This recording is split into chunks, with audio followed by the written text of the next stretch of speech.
Good evening, everyone. This is Mayor Sean Patterson Howard, and tonight we are having a panel discussion about mental wellness. This is a part of our mental wellness series, and we're talking tonight about it's okay to say I'm not okay. It's okay to say I'm not okay. This mental health wellness series is being hosted by OSG, Off School Grounds, the Social Butterfly, and Dame Dash Studios. So we want to welcome you here tonight. Please take a moment, because this is such an important topic and discussion, to share this on your social media page, to share this so that friends and family can be a part of this discussion. Mental health and wellness is something that we often do not discuss openly in the African American community. We were always raised to say what happens in the house stays in the house, or to lean into our faith and not deal with the pain of our situation. So tonight we are joined by some incredible and dynamic women. We have our special co-host tonight, and she is Miss Denise McKeezy. Miss McKeezy is the wife of Dr. Dennis McKeezy. She is a mother. She is a CEO of Pristine Score.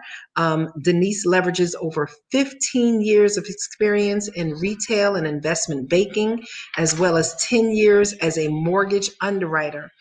With her astute acumen and financial institution, and she's able to evaluate applicants. She's one of the best in her business. And I'm just so glad that such a powerful woman in business is joining us tonight to talk about it's okay to say I'm not okay. So Denise and our other ladies, can we come on in?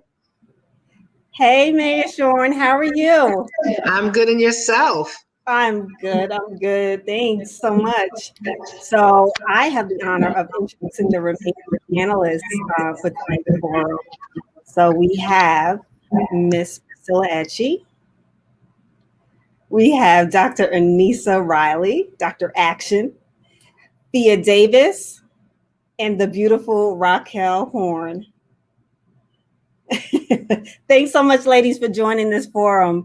So I'm going to give the floor back to Mayor Sean as she breaks down our evening's agenda. Go ahead, Mayor Sean. I'm just glad to be joined here tonight by these very, very accomplished women, entrepreneurs, educators, community advocates, women who have families. They're doing business, they're doing community, they're doing family, and some might say they're doing it all. And that's who we are as women. Women, we have to balance and we have to juggle between family, between faith, between community, and finding a way to take care of ourselves at the same time. And so that's why it's so important today that we talk about it's okay to say I'm not okay. Today, I have to say I'm okay.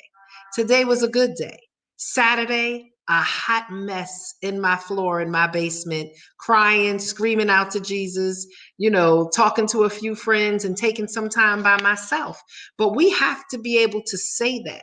We have to be able to say that and know how and when to reach out and say, I'm not having a good day.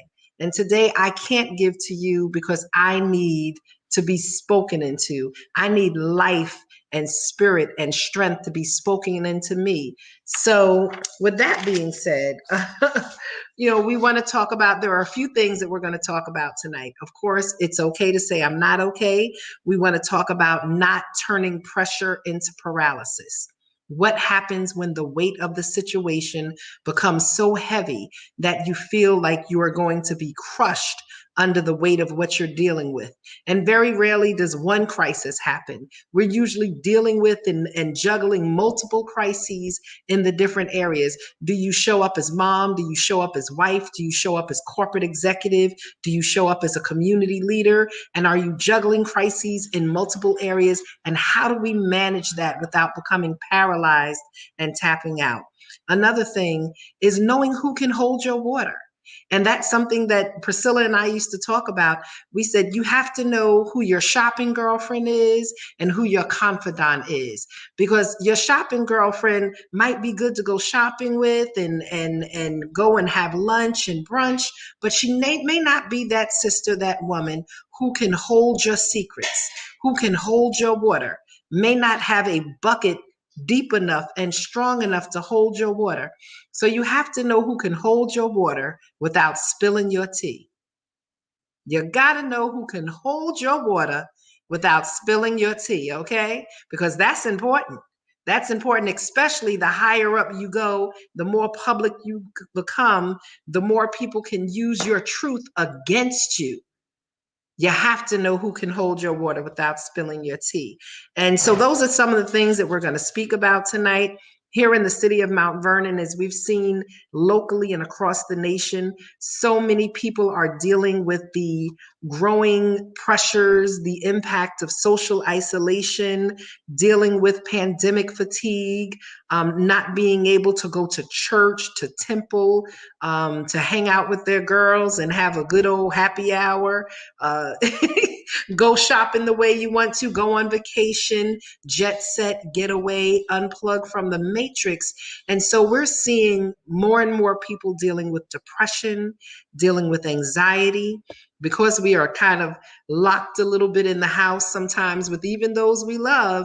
We're seeing more frustration, because you can love a person, but when you have to spend absolutely too much time with them, and you just don't have that space and that place to renew yourself.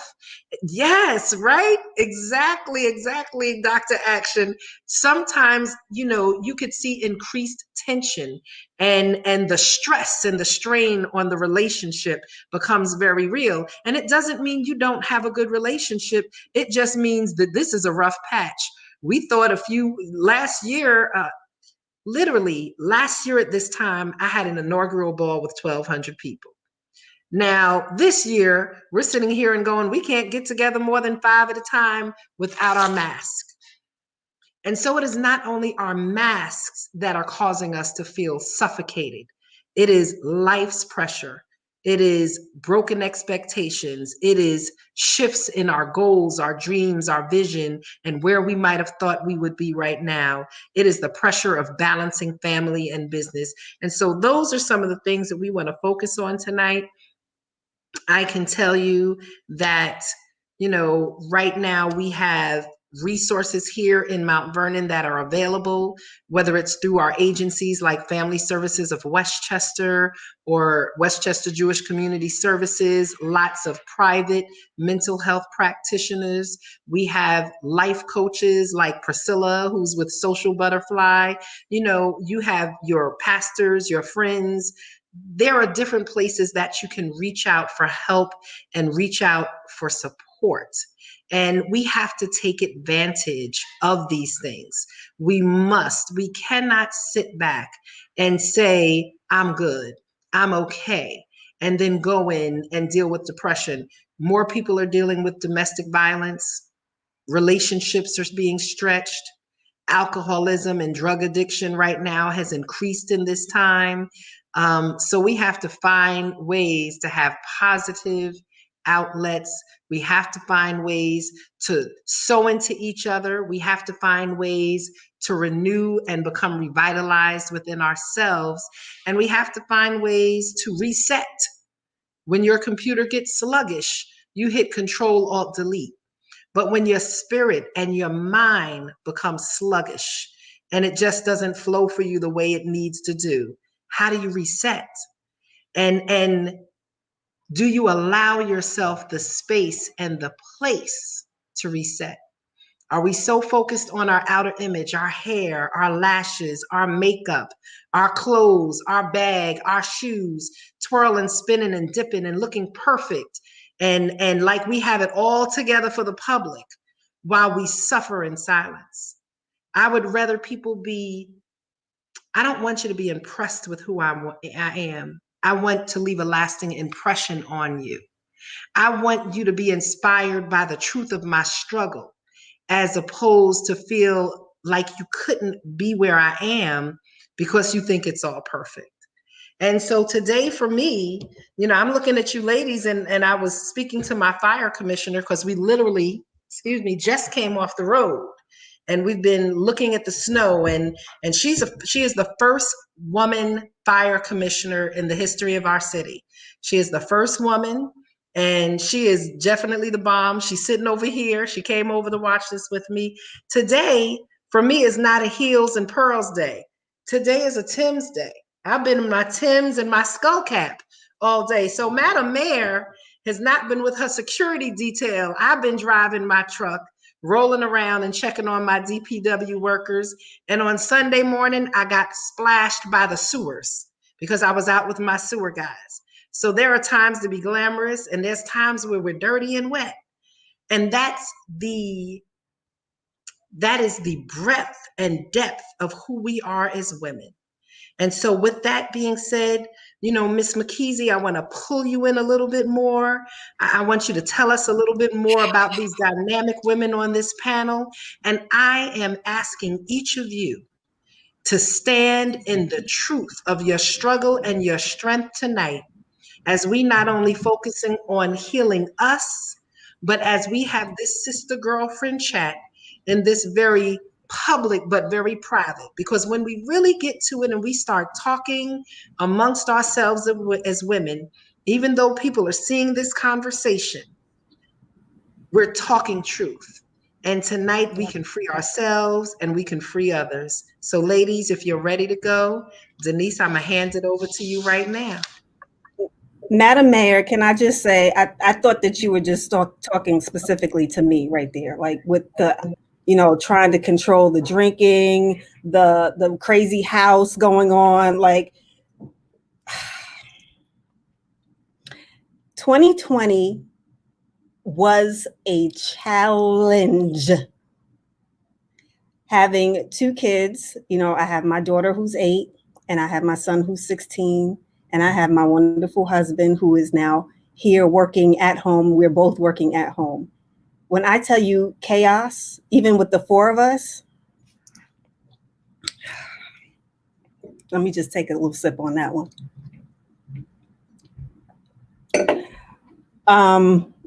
But like you said, you've touched on so many different topics that we can all relate to at some given point during the past year, or even now as we are on this live. I remember, one of the most pivotal points for me during this whole pandemic, and we're touching on the topic of, how are we dealing with, or when are we saying that, we're not okay? For me, whenever I was not okay, I will pull back from everything, everyone. I would go on complete pause. The house would look a mess. The kitchen would be, my kitchen is never crazy, but in my eyes, I couldn't do it. I just needed a moment to myself. We all get that. And we all should never be ashamed when we get to that point. But we have to realize that it's okay.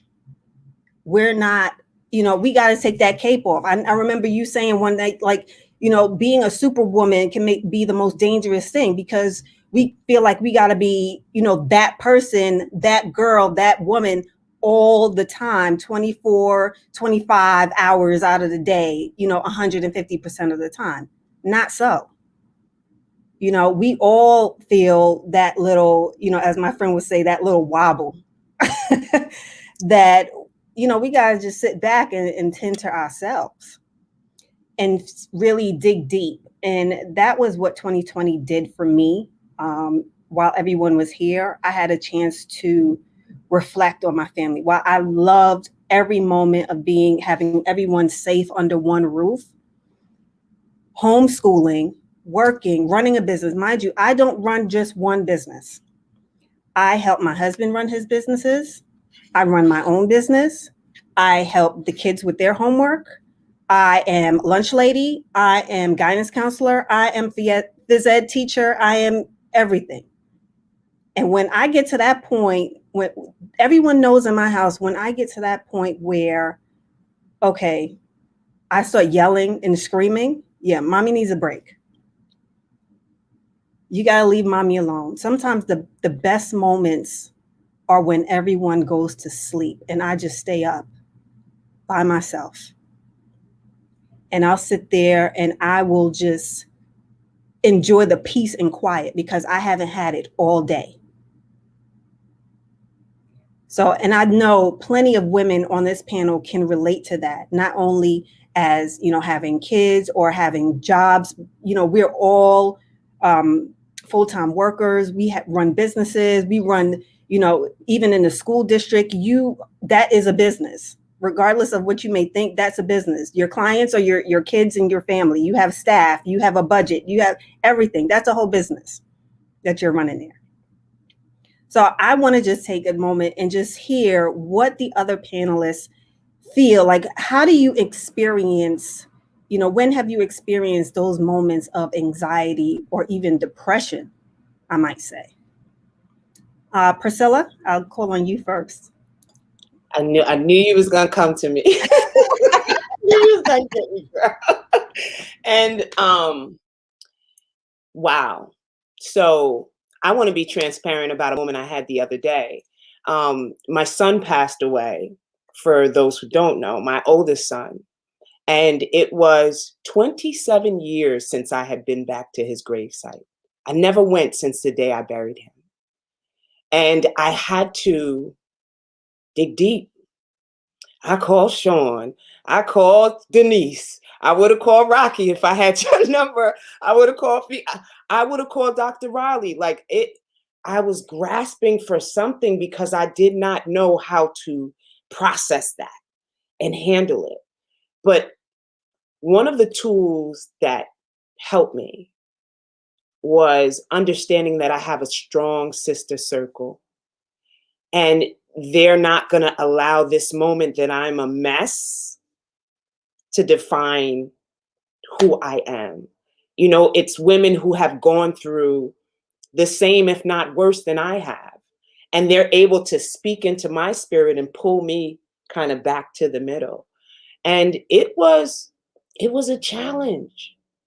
I cried, I rolled around, I cried through the wig and was like, I can't do this. I can't do this. But when you have that strong sister circle, they let you know that you can. Not only can you do it, you're gonna do it. And your mess is gonna be a message and eventually turn into a ministry so you can pour into other people who may have been experiencing the same thing. So for me, it was grabbing on to the people who I know can pour into my spirit, can push me, shift me back to the middle when I have that wobble. I cried. I cried. I cried because I had to tell my son my why. And I don't want to get emotional, but I might. So bear with me if I do cry. I had to make peace. That's okay. And I had to tell my son why I didn't go back. And people see the lights and the cameras and our beautiful friends that we're around, and they think we've got it all together. But no, sometimes strong women like us too need that support system. I don't want my lashes to come off, y'all. I knew y'all was gonna do it to me tonight. Listen, you should have came prepared with that waterproof glass, that extra hold on. Sometimes we need that sister circle, and that's what really pulled me through. That was one of the things that I relied on to get through that moment. And if anyone else would like to come in as I fix my eyelashes. No, that's just the circle part. We're going to come back to that later on in the segment. But I want to hear from Dr. Riley, what moments that you've had of anxiety and or depression, if possible. Well, thank you. And I'm so glad that I'm surrounded by my sisters. Very rarely can people say that they have a sister circle that supports you, that lifts you up, and that you can run to. And I'm just so honored that I'm able to be a part, not only for me to lean on for my selfish reasons, but also that you can rely on me too. So I am just so honored. But I remember not even realizing that I was depressed. Like, I didn't even know I was depressed. I didn't know I got stressed. I was just like, no, I'm all good. I am doing well. Everything is moving. And then as I got older, I began to recognize these patterns in my life that whenever stuff got hard, I would throw myself into the work. Like I would get so busy. Like my plate was so full. Like I didn't have a time or space to breathe because it was the next thing and the next thing and the next thing and the next thing. Just a symptom of avoidance. But I didn't think it was avoidance because I was handling my business. I was popping and I was locking and I could do it all. I was raising the kids. I was going to school. I was working a full-time job. I was cooking that food. I was making it happen, bringing home the bacon, everything, because I was a superwoman. But not realizing that I was a functional, depressed person. Functionally depressed. And I came up and I realized that that's what it was when my cousin and I had a real heart-to-heart conversation about what we were going through. And that's when I realized that I was depressed, but I was functional, like a functioning alcoholic. I was depressed. And that was a realization for me that I just was like, whoa, didn't realize that I was depressed. But when I was able to have these conversations with sisters that I trusted, and I have to say trusted, right? Because if it wasn't someone that I didn't trust, then it would have sunk me even deeper into the depressive state unknowingly, like a person who just becomes free of the drugs and the alcohol or the addictive behaviors. You can't go back to people that you don't trust because they're gonna be like, you sure you don't want no more? You sure you really over it? Right? So knowing that I had to be around people that I trusted who would call me out and to say, no, Anissa, you slipping back. No, Anissa. No, Dr. Riley. No, you fabulous, but something ain't right. You look pretty today, but something ain't right. Your clothes are fitting nice, but something ain't right because I know you. And let's have this conversation. And I remember with two of my really good friends, I sat in the car and I remember crying because I just couldn't do it no more. I just couldn't do it. I remember crying and crying and crying. And all they did was like this. And for an hour, I was crying and they were just quiet. And they let me cry and let me cry. And sometimes we just have to make sure that our friends who we think are doing great, are doing fabulous, are making it happen, when they sit down and give them that space to cry, then they didn't say anything to me. They didn't say anything. We just sat in the car. The windows were foggy. If you walked by, you might have thought something else was happening because the windows was fogged up. And they just let me cry for a whole hour.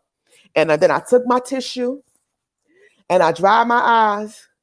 And they pulled out the parking spot and we went, and they never talked about that moment ever.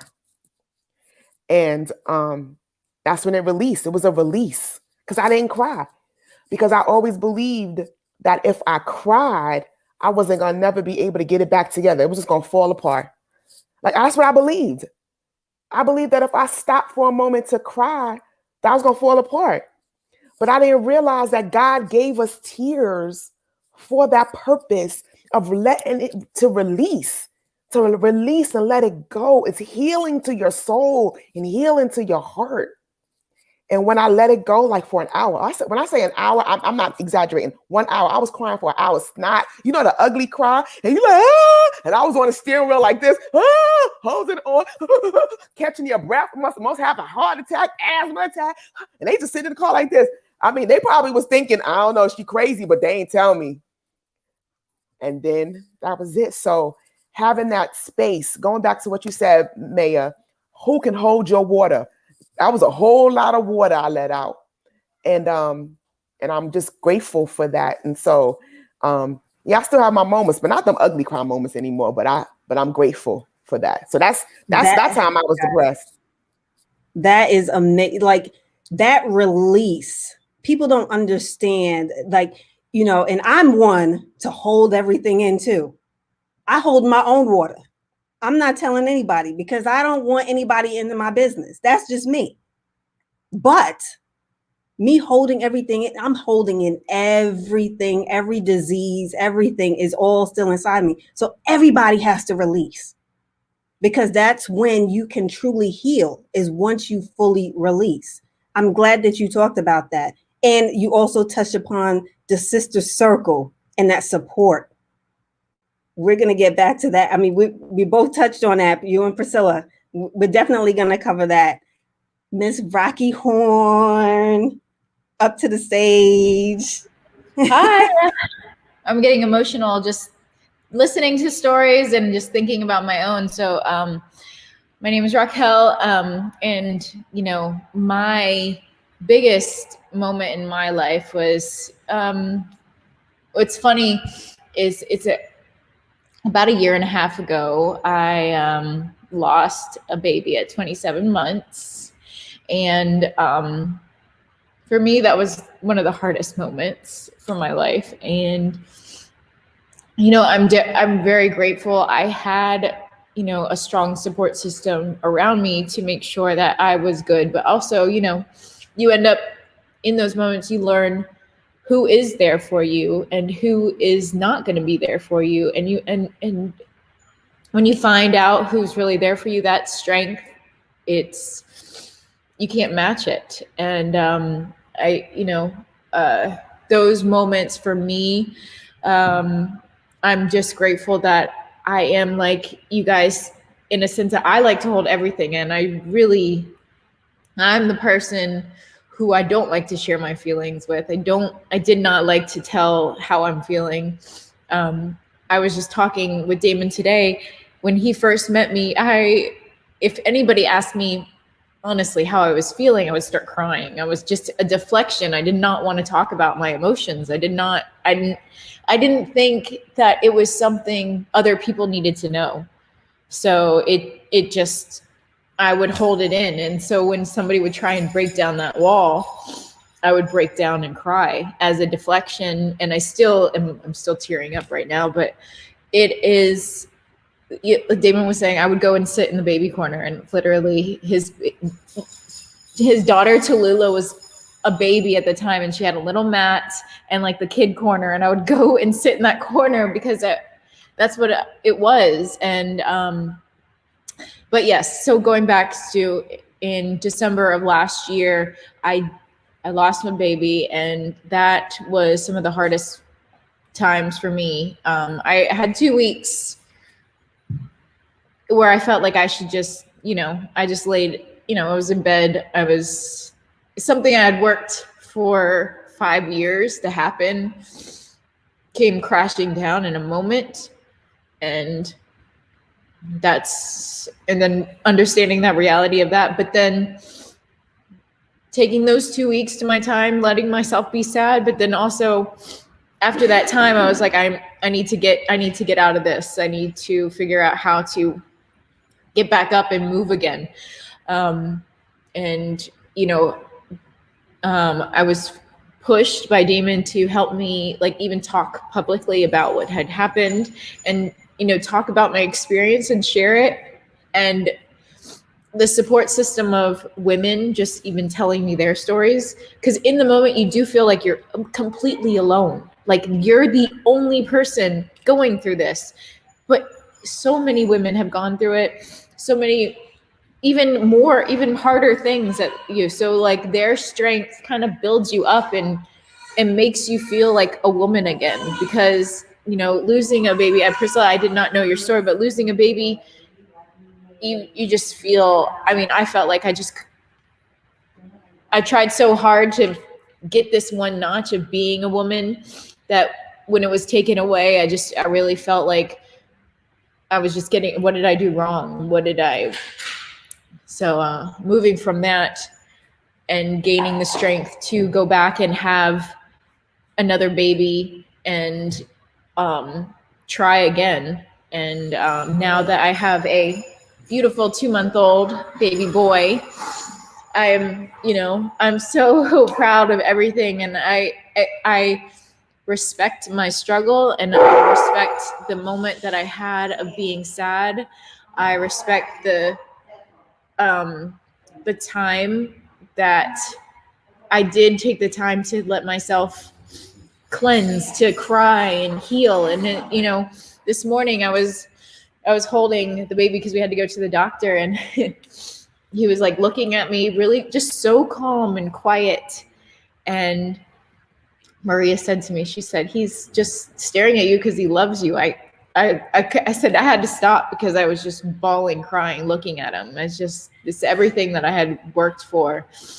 But those moments of just not being able to express myself even before I met Damon, and just holding everything in. I know exactly what you mean of holding all your feelings in, because you don't want to put them on anybody else, or you just don't want them to think less of you, or you don't want them to just, oh gosh, she's complaining, or you have a lot of, like, I have an amazing life. I'm not trying to complain to make myself feel look like less of a person, or I appreciate every moment, but in every moment there is sadness, and there is stuff that you have to, that's going to happen. You're human, things are going to happen, but if you have that strong support system, you can get through it, and it can also be better, and you can learn so much from every moment.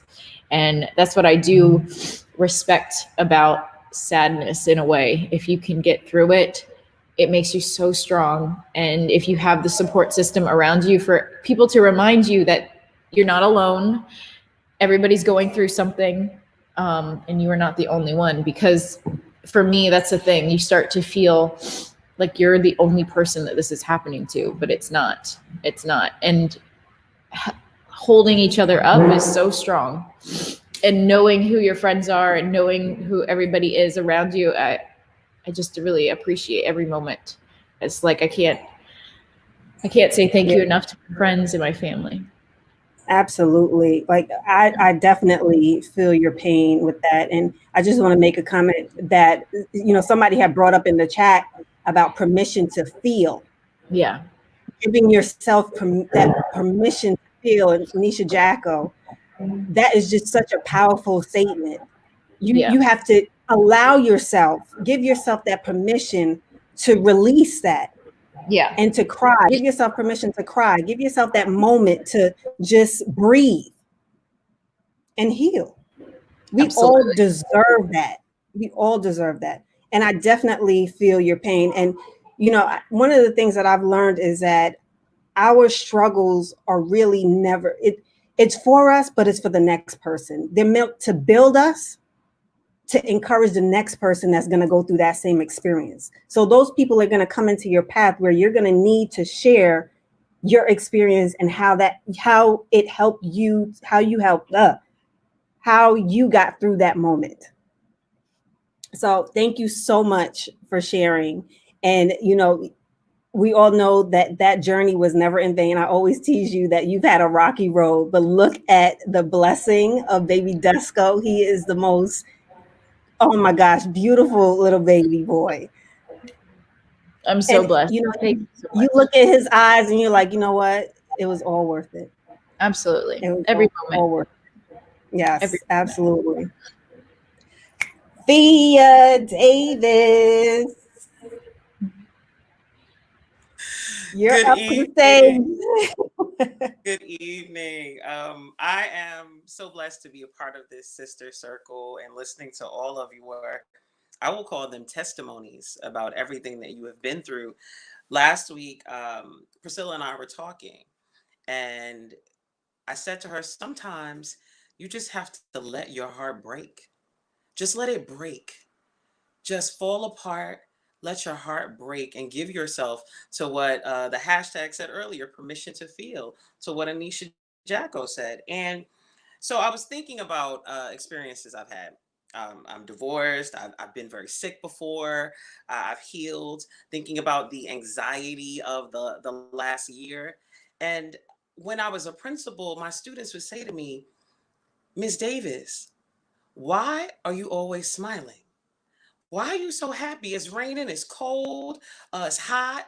And I said to them, because I choose joy. And joy is a choice. It's a decision I make every day. Every day when I reason and reckon with God, even if I'm hurting. And if I'm not okay, I'm blessed to have a sister circle to call You know, early during the pandemic, you could hear the sirens non-stop. If you lived in proximity to any hospital, sirens were nonstop. And I remember one night I was kind of shaking, and I called my coach at like 9 o'clock, and I said, I need an emergency phone call because I was struggling. I had to limit 7 minutes of news per day. I couldn't take any more than 7 minutes of news. And then I had to rely on the village, the sister circle. I had to make sure that I was talking to God and reading the word and praying. I had to discover the dope, fly, fabulous OSG that every Thursday I got my food and my fellowship and my tribe. Shout out to all of our OSG family. And I also had to rely on my sister friends. And so all of you speak about that women, those women who can hold your water. I have the blessing of very good friends, and a very good family. And I had to rely on them. And let yourself show compassion and grace, ladies, all of us, to yourself. Decide that you can put the cape down for a little while and be broken and hurt and disappointed. And then pick it back up and fix your lipstick and get yourself together and go on and slay. Because it's okay to not be okay. Absolutely. I love that. Yes. Thank you so much, Fia. So now, Mayor Sean, we have gone full circle and we keep coming back to the resonating topic of Sister Circle and knowing who can hold your water.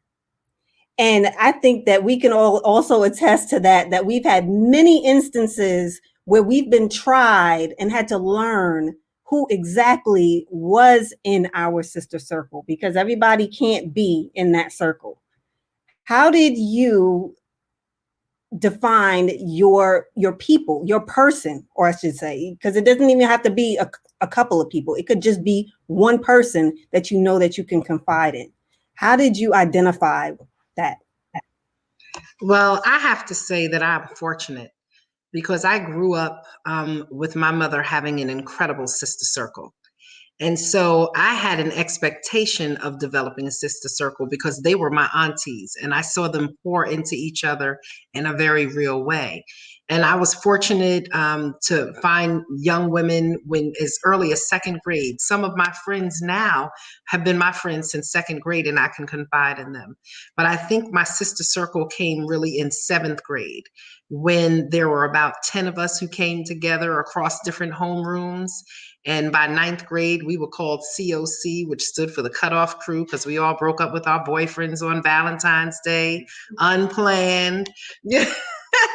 And today, literally 40 years later, we are still together. We live in New York, Maryland, Virginia, DC, Georgia. We live across the country. We went to different colleges. We stayed connected. We came back together. We've been godmother and sisters. We've been in each other's weddings. But I've developed sister circles through my professional arenas, as well as through my sorority and through my church as well. But when I talk about COC, 40 years strong, 40 years strong. We got together when we were 12. We get together at least twice a year, face to face. And we come together and we pull an all-nighter. When I tell you we start at like 7 and until 6 in the morning, we are together. And what we do is we get literally around the table or around the couch. We're having tea, we're having martinis, we having soft stuff, we having hard stuff, and we might end up with tea at the end to make sure we could drive home.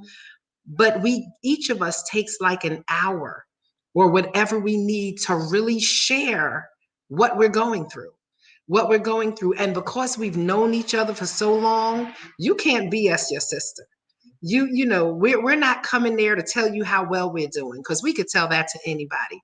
We're coming there to tell you where we're struggling, what we need, what we may not be able to share in other places, and we sit there and we lay it out on the table. And when I tell you, that happening twice a year, usually once during the summer and another one around Christmas, is so important. And even during the pandemic, we got together for Zooms. My sister circle within my church, within the job. I'm grateful to have multiple, my sister circle of community advocates. See, because I'm a person who loves people, and I'm not here to compete with you. We're here to have compassion for one another. Compassion for one another. It's not about competition. So I don't have much time for competition within friendships. Whether you work at CVS or you have your doctorate's degree, as long as you have integrity, as long as you have character, as long as you are authentic, we can rock. So it's not about the external, it's about who you are and what you're bringing to the table. And so I'm grateful because I have multiple sister circles, and I've even found a new sister circle within the OSG network. Yes. And that's important. But in order to have a sister circle, and want people to be honest with you, you have to be honest with people. And I realized in different places that I was at that people put me in a place where I didn't belong. I don't need anyone making a little God out of me. There are some people who will make a little God out of you, and they will come to you and they will always dump, and they will dump and dump and dump and dump all of their stuff into you. But when you find yourself in that place where you're struggling, they're like, oh no, girl, you'll be all right. They'll throw a scripture at you. Oh, you're fine. But because they can't see you as a person, because they need to see you as their rock. They need to see you as the place where they come to. And if you crack and crumble in front of them, then they don't have, like, where do I go? If I really see you as a whole person behind this place that I've put you in, then who do I confide in? If I understand that you have just the same vulnerabilities as I do, what do I do? So, there were some of those people in my life, and I told them, I said, look, I know you need to have me in this position, and this is where you've placed me, but I've never asked to be placed there because I've never told you I was perfect or that I was strong. And either we're going to be able to have the honest conversation and I sow into you and you have to be able to sow back into me, or this relationship really, really can't continue, because it just can't be you dumping on me and me not being able to say something to you. And even with my sister circles, I had to learn, that it's okay, like you said, to not be okay. And sometimes it wasn't about those twice a year meetings, but there were days where I didn't know if I could make it through the next hour, let alone sometimes even the next minute. And I learned how to send texts. I learned how to send up the smoke signals and ask for the help. And when I realized that getting rid of that mask that was suffocating me, getting rid of that image that was killing me, realizing when I had become a CEO and the company was almost insolvent and bankrupt, and I was trying to turn that around, and I was in school for my master's degree, I was taking care of my grandmother. My mother had MS and cancer, and there were challenges. My husband had been out of work during a recession, and there were challenges there. I couldn't even afford stockings. I was going to a Pentecostal church on Sundays without stockings. Now, as an evangelist, that's crazy. You don't do it. And I had to go to my pastors and say, right now, I can't even afford stockings. I'm making six figures, but I'm sewing back into the company. I'm helping our family through a time where my hubby was out of work. It was crazy. And I'm getting my shoes from Payless. I mean, but sometimes we're in that place. And that's where I learned who I was. And that's where I learned how to reach out. And that's where I learned how to dig deeper wells inside of me and just be honest, be real honest about where I was struggling, being real honest about the fact that I needed help. And in the midst of that, I had a hysterectomy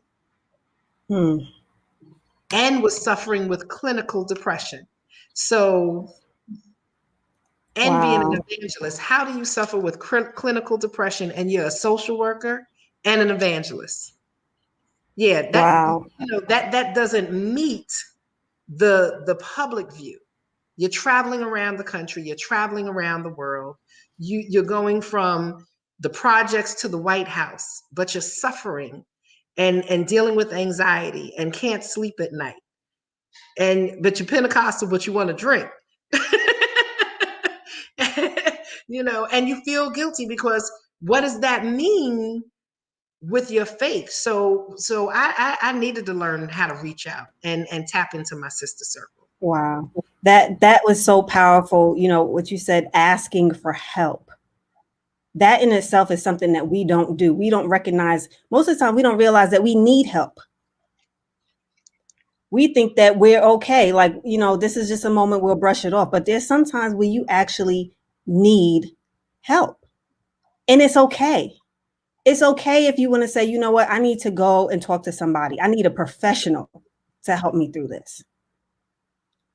I may have a chemical imbalance going on and I need a little bit extra to help to balance me out.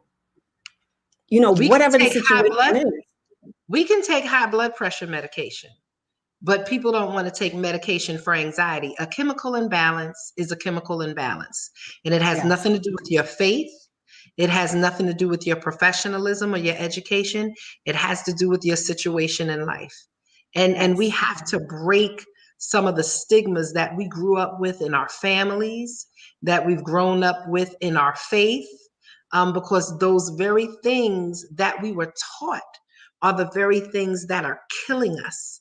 When you hear yourself using terms like I'm saturated, I'm overwhelmed, I'm stretched, I'm tired. And I'm not talking about the tired that requires a nap. I'm talking when your mind and your spirit is exhausted and you could barely make it through the day. I'm talking about tired where you have to convince yourself to walk out the house. And when your car becomes your place of crying, and that you are fixing your face as you pull up to your job. I mean, my 20 minutes getting from Mount Vernon to Yonkers was a sanctuary. But now when I walk out my house, I walk out to a security detail and my job is 5 minutes away. So where do I have that place to really kind of fall apart? You're either at home or I got a security detail. So we have to find a place to be alone, to have that moment to fall apart, and then know that falling apart does not mean that we're over or that we're weak, but that sometimes that, like you said, the cry is just the release. It's the reset. I'm sorry, let me shut up. That's all right. Listen, I know mine is in the car. My that's my spot. Like I'll go in my car, I'll go for a drive, I'll go to the supermarket just so that I can get in the car and cry and release. So Dr. Riley, where's your spot where you release? Where I release? Well, I'll say this. I had a moment, it was a while ago, almost 20 years ago, where I wound up in the hospital because I was so stressed. I didn't even know I was stressed because I wouldn't release it. Like I didn't know I was stressed. And I wound up in the hospital and they did all the tests and because my whole body had shut down and the doctor took all the tests, everything was fine. And the doctor was like, you're stressed. And I was like, I ain't stressed. I don't get stressed. And he was like, no, you're stressed. And he was talking about what it did to your body. And that's when I really started doing brain science, right? And really thinking about brain science and learning what stress does to the brain. So science has told us that that stress shrinks the brain, literally shrinks the brain. And so when we think about dementia and we think about Alzheimer's and we think about all of the brain diseases, it really it stems back to being stressed and what it did to the brain. So because, I'm like, your brain, you shrinking your brain. I can't have a small brain because, I'm just like, no, you can't have a little brain. So from that place of just that little place, I was like, oh my gosh, I really have to start focusing on how to release. And so I've been very intentional about sharing. So sometimes I didn't even have the language right? The language of how to speak it, or the language of even how to share. And so I started reading books about self-care, getting my knowledge base built up around what to do when you're in this, learning triggers, learning what was going on, because I didn't want my brain to shrink. That's where it just came from. I just didn't want my brain to shrink. It had nothing to do with me being stressed. I just didn't want a small brain, right? I just want my brain going like this, being small. And so in that place, I was like, okay, this is where I need to talk, right? Just have a conversation. And so to your point, Denise, my place of release has been church, and has always been church and the word, right? Because for me, the creator of my soul, right, knows what's going on in my soul. I'm a woman of faith. So he knows the deepest, darkest parts, the parts that I've tried to suppress, the parts I ain't even deal with, the parts that I may have forgotten because it would just so traumatic, the parts that sometimes I don't remember what I ate for breakfast. I don't even know what I had 1 minute ago. And so remembering all of the trauma in the space. So when I get into the sanctuary, and that doesn't necessarily have to be the actual church building. It could be, people say prayer closet, people say war room, people say just a quiet place. People say they meditate, people go into their Zen spaces, right? So for me, it was my church, wherever I created that space where I can commune with my Father God, my Heavenly Father, who created me and my mind and help me reset it. Because the Bible talks about renewing your mind, to reset my mind, my will, and my emotions, get them under control, right? Yes. And being able to say, I ain't okay. And that was hard. Those 3 words, I'm not okay, is hard as I don't know what to say, because it is the most vulnerable and naked place you can be. And so I've had to be intentional and force myself to say, I'm not okay. And then when I started realizing that I needed people, because the Bible talks about it's not good for man to be alone. So there's obviously something in having partnerships, relationships, companionships, that I started asking. I was like, all right, I need good friends. I need friends, Lord, because the friends that I have found myself to be in, I was like, you stole my boyfriend. Wait a minute. I just told you I was going to do this, and now you doing it. Wait a minute. Because I didn't know that you just can't share with everybody. I didn't know, because I just was like, I just want to be a friend. I just need somebody to talk to. I'm just so happy and so giddy. And so one of the books that I want to share with everybody that now has been published, but there was other books back in the day, but a more recent book is called Relational Intelligence, right? So Relational Intelligence by Dr. Darius Daniel. So you have to be intelligent about the relationships that you get into. It's not haphazard. It's not just, oh, this is who comes into my life. You're intelligent about your money. You intelligent about your studies. You intelligent about your clothes you're going to wear. You know the latest. You're going to be intelligent about the shoes and the bag and all of that. So the most important aspect of your life is the relationships that you hook up with. And so you have to be intelligent about that. You have to know who is your friend, who is your associate, who is your assignment, and who is your advisor. That's what that book talks about. So you either going to be, you got to know who your friends are. You got to be able to know who the associate. We're just associates. Your coworkers aren't your friends. They're your coworkers. They're the people you work with. Not my friend from work. No, that's my associate that I work with. You got to know who's your assignment and who you're there to advise or advising you. That's it. And once you become intelligent about the people in your life, I can say now, I'm not okay to my friend. Not I'm not okay to my assignment or to my associate or to my advisor, but to my friend, because I know who they are. I'm not okay. And then they can hold my water. So those are my safe spaces. My safe places. Wow. Absolutely. Like I gotta go out and get that book. That's amazing. Your assignment. That's what's resonating to me. Who is your assignment? Those people, those people that claim that you're friend, but the minute that you tell something that goes from their mouth to the next person, then it keeps going like a little train. Next thing you know, like, okay, how everybody know my business? And that's part of the reason why I have been so guarded. Because they want to be a friend. Exactly. I had to know who I could go to. And I had specifically go to certain people for certain situations. And that's another thing.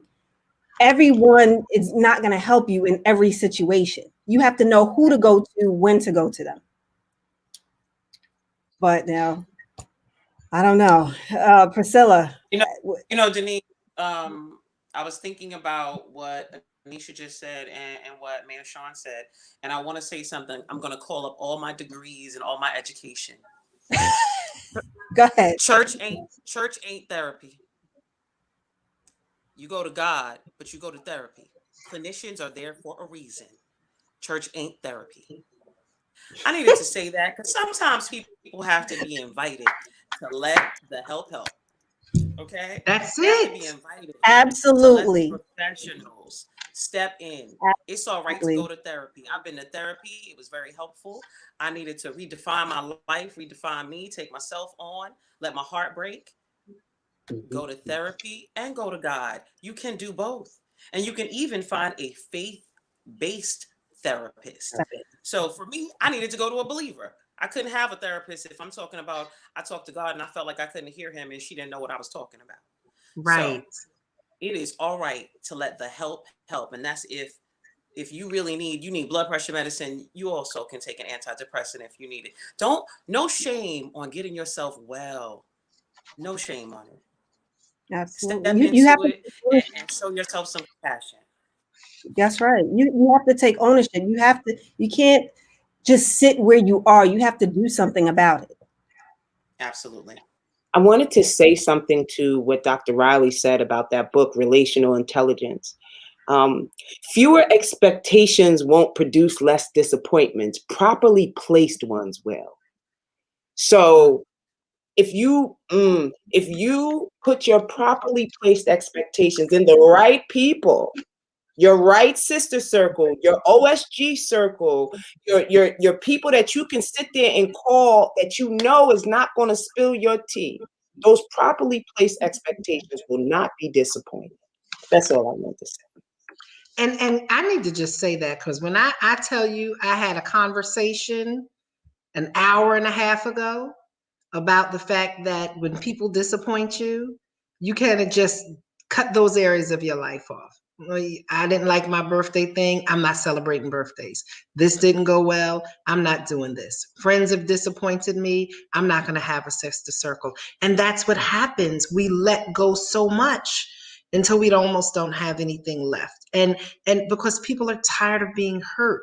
And when you have a wound in your spirit, in your soul, you develop a scab, you develop a scar, and anything that comes close to that brings memories back rushing. It puts you back in that space and that place, and then you become guarded.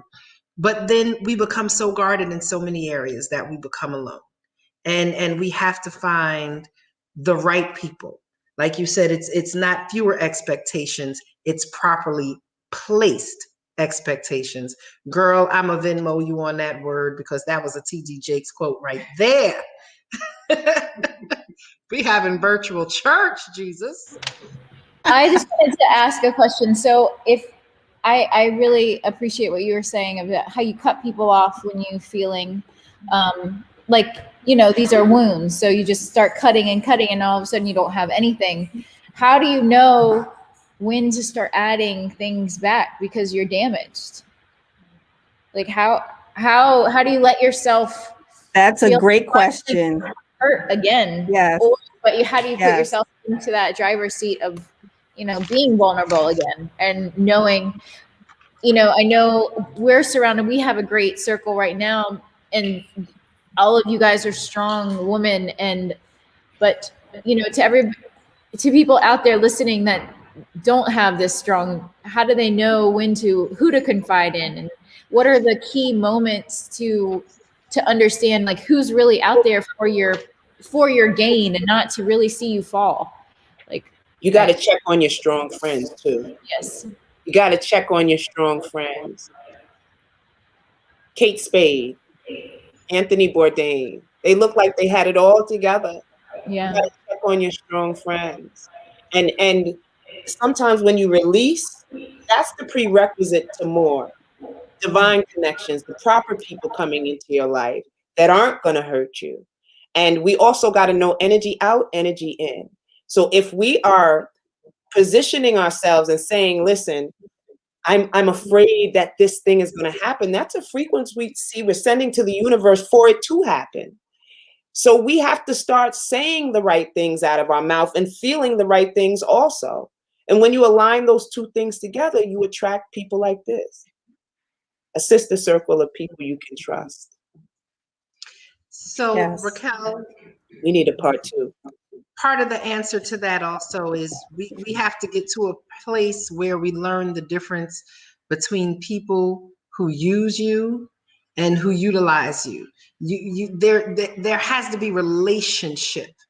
For some people, we become just a point of access. It's always what they can get and what you can do for them. But and I'm gonna say this, Priscilla, if you don't mind. Priscilla has just come to me and she's like, girl, I don't have anything, but I just want to come pray with you, and because she saw me, it wasn't always like, oh, Madam Mayor, like I've been mayor for like a minute, just 5 seconds. That's not my identity. I am still a person who breaks, who struggles, and who gets overwhelmed. And sometimes a person may not have money or gifts. It's not about that. But do they show up? Do they show up? There's a difference who is available to turn up with you and people who will show up for you. So we have to learn how to separate between who will turn up and be like, yes, and who will show up and sit with you and hear you and sow into you and minister to you. They may not be able to do anything for you other than give you, did anyone grow up with a grilled cheese sandwich? Right? Cut in fours, like, because people feel like they've arrived in a place, but sometimes being there for someone, it doesn't include money, and it doesn't always include a lot of time, just a text message to check in. And when you see someone kind of consistently checking in and just wanting to know how you are, then that should give you a symbol or a sign that you might be able to open up the door just a little more, and then just a little more, and just a little more. And I just want to add that with anything, there's going to be a measure of intentional vulnerability. So just like those of us who may have lost something, Raquel, you just shared that your experience with your journey to mommyhood. How did you know it was time to start again? It was an intentional act, and it had to be vulnerable. There was a scar there, but you said, you know what? I knew, the time, like I'm gonna do this again. I'm gonna try this again, right? And so those same principles are able to be transferred to whatever hurt or loss or desire you want. So if you're desiring friendship, if you're desiring to be connected to people, then you're going to move in that direction and you're going to be intentional. Just like people are like desiring to have what the world has called rainbow baby, right? You get a rainbow baby, right? And so because they desired it, and so they realized that they were going to have to be intentional, and that it's going to take a level of vulnerability, and it's going to take a level of risk. But before that, you began to educate yourself. What do I need to do so that way, or what didn't I do, or what can I do differently? So the same thing goes back to, going back to the book, Only Reason Why, is because it's an intelligence about relational. What do I need to do this time that I missed last time? What warning signs and signals that I just didn't even pay attention to because I was so needy. Maybe it was me. Maybe I was just so needy that I just want a friend, want somebody to be around, want somebody to hear me, see me. But I really didn't pay attention to the signs that were probably glaring, right there in my face. For instance, they'll come to you and they're talking about other people. Don't think that they're not talking about you to somebody else. Just looking at those signs and being very clear about that and becoming smarter about what you're doing, because at the end of the day, everybody needs a soft place to land. Everybody needs a soft place to land. And a lot of people found out they did not have a soft place to land because of the quarantine that we've been in. And they realized there wasn't anyone that they could go to and talk to. And that's an even lonelier place to be. And so how do we get that? So if you've been hurt, okay, acknowledge the hurt. Let yourself cry. Give yourself permission to feel it. Give yourself permission to cry, but then take intentional steps and practical steps to get to that place that you desire. And if it's a sister circle like we have here, then have intentional steps to get to that sister circle that we have here. Absolutely. I would add, Raquel, choose the connection more than you embrace the fear. Choose the connection more than you embrace the fear. Because even if the fear is looming, take a step and be intentional, to Anissa's point. And the other part is when you say, how do you know? There is, and this is Dr. Riley's term, a God knower in you, your intuition. And it'll tell you, I feel like I want to give this person a call. I feel like I want to send this person a text. And sometimes you'll talk yourself out of it. So a couple of months ago, I wanted to call Priscilla for a week. And I talked myself out of it. I gave myself reasons why. And one Saturday in my car, I just dialed her number and made up a story that she wouldn't remember me. We had been on something like 2 weeks prior. I don't even know. It was a story I made up. But I made up a story that she wasn't going to remember me. So I called her like, I don't know if you remember me, but this is Fia Davis. And she's like, what? Fia, what are you talking about if I remember you? But I was like, girl, how could I forget you? You are amazing. Amazing. Amazing. Amazing. Really, like, what? Was in my head. I was in my head. I made up a story. And so that feeling, that intuition, Raquel, and to anyone listening and hearing all of this that we're talking about, it's really trust your intuition. It'll tell you the people who you're gravitating towards. And ask yourself, is it a good reason? Is it something? Do I feel like I can't explain it? Because when you can't explain it, sometimes that's God pushing you in the direction you should move to find your village. So I just wanted to share that with you. Absolutely. I'm glad that you did, Fia. I am so glad that you did. God know it. So don't anybody try to